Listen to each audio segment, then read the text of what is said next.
बिस्मिल्लाहिर्रहमानिर्रहीम। अस्सलाम वालेकुम वीवर्स, क्या हाल है आपका? ठीक ठाक है।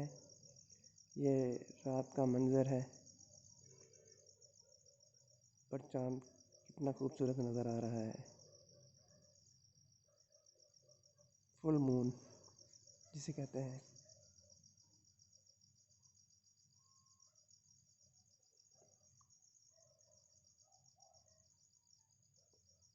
आज आसमान पर कहीं कहीं बादल मौजूद हैं।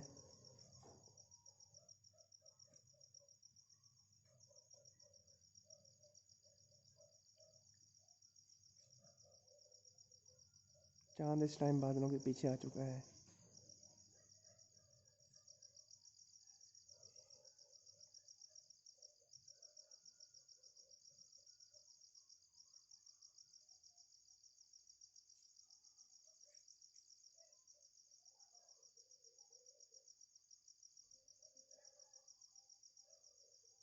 बहुत ज़बरदस्त नज़ारा है।